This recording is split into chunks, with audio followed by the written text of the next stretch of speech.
Hello and welcome to the Columbia Daily Tribune's Courtside View Basketball Webcast. This is Tribune sports editor Joe Walljasper along with Tribune basketball beat writer Steve Walentik, who's looking very festive. Steve, Missouri. You too. Thank you. I feel it more on the inside. Missouri heading into its most important non-conference game against Illinois. Just your thoughts on how Missouri matches up against the Illini? Well, yeah, it's a holiday tradition, and I think it's an interesting matchup this year just because I'm not really sure how they do match up inside. In particular, you got Myers Leonard there for Illinois. He's 7-1 and capable of putting up very big numbers. He's coming off 19 points and 16 rebounds against Cornell. He had 21 points earlier this year against Gonzaga, but he's kind of an enigmatic player. Didn't play very well in Illinois' loss to UNLV, but a guy who's projected as a future lottery pick, and it's going to be interesting to see how Missouri contends with that kind of size. Ricardo Ratliff's going to be giving up, 5-6 inches to him. But otherwise, all the matchups I think favor the Tigers. Just their guards have played so well through the first 11 games of the season, and I think Illinois has some talent on the wing. But nobody as good as Marcus Denman or playing as well, I think, is Phil Pressey right now. So Illinois hasn't scored the ball anywhere near at the rate Missouri has. They've played a little bit tougher schedule, I guess, to this point. But you really think Missouri, if they continue to play the way that they've been playing, has a real good shot to take it to the Illini on Thursday night. Well, I think the bragging rights game, I don't know, to me, there was a period there maybe for 4 or 5 years where it seemed like it was sort of losing some of the shine, I know, at least from the Missouri perspective.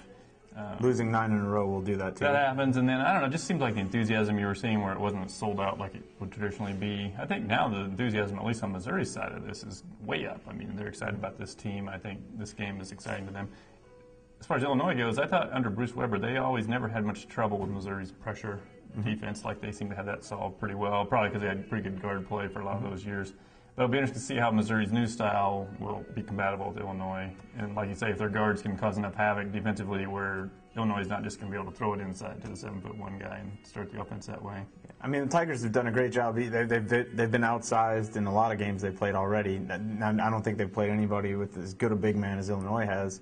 But their guards really do create havoc in half-court situations. And big guys don't like it when little guys, start surrounding them and swiping at the ball. And you would think that Missouri's going to be able to frustrate Myers Leonard a little bit if they can bring some double teams his way. I don't think they're going to have an easy time guarding him one-on-one. Missouri 11-0, but early season schedule has turned out to be not all that difficult. You look at the teams that we kind of thought might be good coming in the year: Notre Dame 8-5, Cal 9-2, Villanova 6-5. Those are probably the three biggest opponents they've played.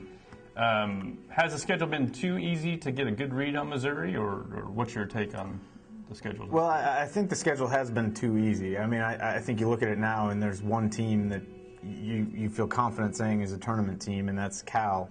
But at the same time, they beat Cal by 39 points, and they've beaten everybody by an awful lot. I think you would like it at this point in the season to have played more competitive games than Missouri has played. Frank Haith has even mentioned that. They will play at some point this year some games where it's one possession going into the last 3 or 4 minutes. We don't know how they respond to those situations right now, and I think 11 games into the season, you usually would have gotten a read on that. That said, they do all the things well that you would like to see teams do in late game situations. They've shot free throws really well. They don't turn the ball over much at all. They've gotten stops in half-court situations when they really threw out games. So I think you have to be impressed with the way that they've played no matter the competition. The games will get harder, though, and maybe Illinois will be able to provide the toughest test to date just because of the matchups. Missouri's added a transfer who will be coming in at the semester and then will be eligible to play after the first semester ends next year. Jabahri Brown, who was a very highly touted high school player, only played 3 games for Oregon. Started two games for Oregon. 2 games for Oregon. Started them, but then decided to leave. Obviously a talented kid, although he was a guy who went to several high schools and then quickly left college. So just your thoughts on adding him and essentially adding the third transfer now in less than a year. Yeah, well, and would have been number 4 as far as the transfers go. Missouri obviously tried to get George Good from Louisville. to have been able to play this year. Frank Haith has said all along they're not. They want to balance the classes. They're not afraid to bring in transfers, and I think you can get into an interesting chemistry experiment when you bring in too many guys. Obviously, the coaching staff feels good about Jabahri Brown. He's a talent. I mean, you don't get ranked 19th in the country or 5th at your position by accident. A lot of people thought he was a really good player in high school. The numbers back that up. He averaged nearly 24 points a game as a senior in Oakland last year. He's a 5-star recruit, and it's been a while since Missouri's actually brought in a 5-star recruit. Tony Mitchell was one, but you have to take the chance. And Missouri's in a situation where they have a lot of turnover coming on the perimeter next season with Marcus Denman and Matt Pressey and Kim English leaving. So bringing in a guy who's 6'4", who has some scoring ability seems like a good idea. He's not going to be able to play until midway through the season next year after final exams, but I think he has a chance to come in and be an impact player pretty quickly. Now, obviously, we don't know this kid. Maybe he's fantastic. Maybe they all are, and it's just ended up in weird situations. The one thing you would worry about, though, is like after the Villanova game, Ricardo Ratliff talked about how this was the most unselfish team he'd ever seen, played on anything at any level. That's kind of what's made this team good, I think. And, you know, I think when you can add the occasional person in, and they will kind of conform to your culture.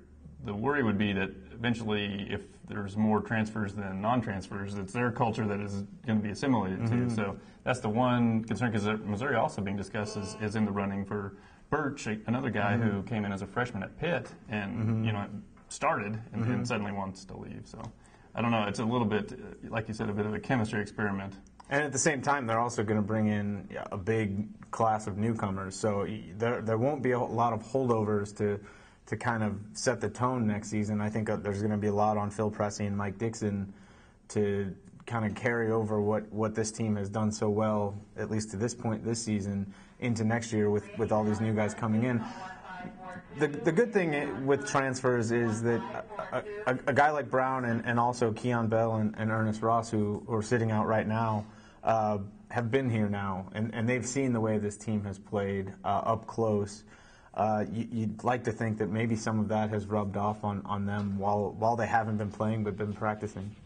All right, well, join us again next week. We'll discuss that Illinois game and look forward to Missouri's first true road game of the season at Old Dominion.